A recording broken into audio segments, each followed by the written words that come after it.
സുഖകാര്യലബ്ധിഷ്ഠ കാര്യസാധ്യായേ മാമലമാനുഷപ്രിയ മനുഷ്യേ സകല ഗുണകുല ജീവസാമ്യ ഭാരതത്തിലെ മനുഷ്യരുടെ ധനവിനിയോഗ കർമ്മങ്ങൾക്ക് സാധ്യമായതെല്ലാം ചെയ്ത് 30 വർഷവും 40 വർഷവും പണിയെടുത്ത്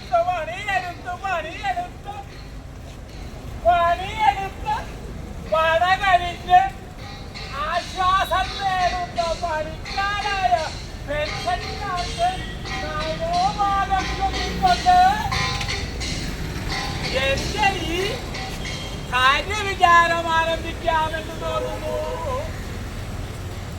ഭാരതാംബായേ ജനസഹസ്രായേ ഹിത സുഖകാര്യലബ്ധിഷ്ഠ കാര്യസാധ്യായേ. ഭാരതത്തിലെ മനുഷ്യരുടെ ജീവസന്ധാരണത്തിന് വേണ്ടി വർദ്ധിച്ച ഈ മാമലനാട്ടിലെ ധനവിനിയോഗത്തിന് വേണ്ടി സ്വയം അർപ്പിച്ച 30-40 വർഷം പണിയെടുത്തൊരു ഉലയിലായ പാവപ്പെട്ട പെൻഷൻകാർക്ക് നമോഭാഗം ചൊല്ലിക്കൊണ്ട് എന്റെ ഈ കാര്യവിചാരം ആരംഭിക്കാമെന്ന് തോന്നുന്നു.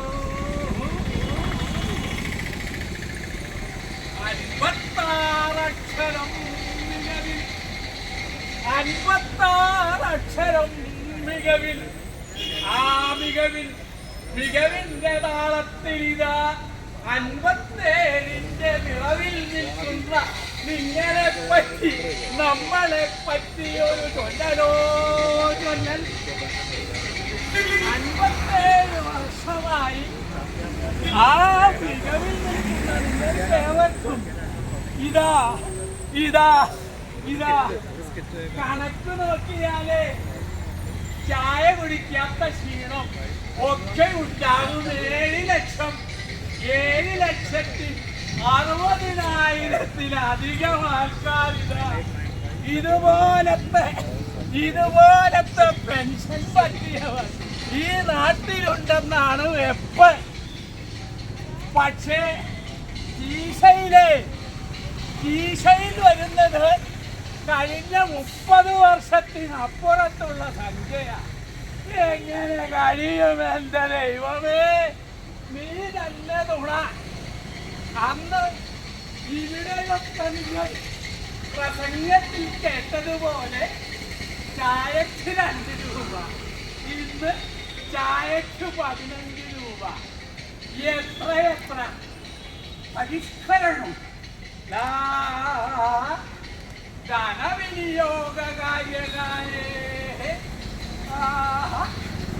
പച്ചനോട്ടുകൾ കാണാൻ, കൊടുക്കാൻ, തകട വേടിക്കാൻ മാത്രം ശീലിച്ച് വർഷം പിന്നിട്ട് മൂലയിലായവരെ കുറിച്ച് ഞാൻ കണ്ടില്ലേ.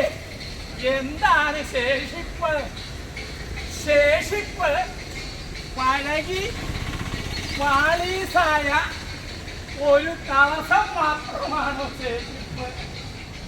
പഴകി പിന്നിപ്പോയ ഒരു തടസ്സം മാത്രമാണ് ശേഷിപ്പ്. ആ ശേഷിപ്പിലിങ്ങനെ എത്രയോ കാലം കൊണ്ട് കിട്ടേണ്ട പരിഷ്കരണം വരാതെ രാവിലെ ഇറങ്ങുമ്പോൾ പേരക്കുട്ടി ചോദിക്കുക, അച്ഛൻ്റെ പോക്കറ്റിൽ ഒരു ജോലി വാങ്ങാനുള്ള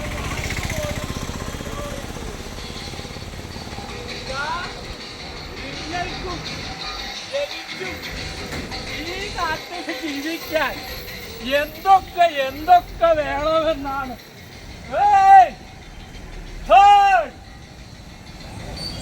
ഇംഗ്ലീഷ് ചാക്യാക്ക് വശമുണ്ട്.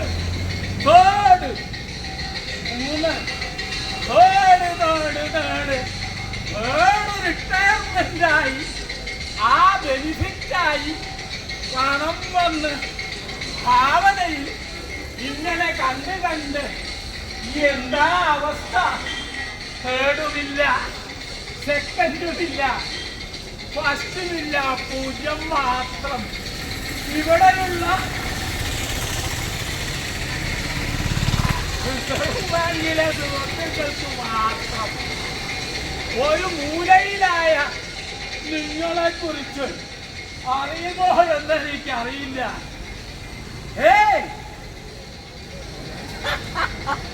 പ്രിയപ്പെട്ട സുഹൃത്തുക്കൾക്കൊക്കെ പെൻഷൻ കിട്ടുന്നത് ഒരു സത്യമുണ്ട്. അത് നിങ്ങളുടെ ഒക്കെ പണമാണ്. അതുകൊണ്ടാണ്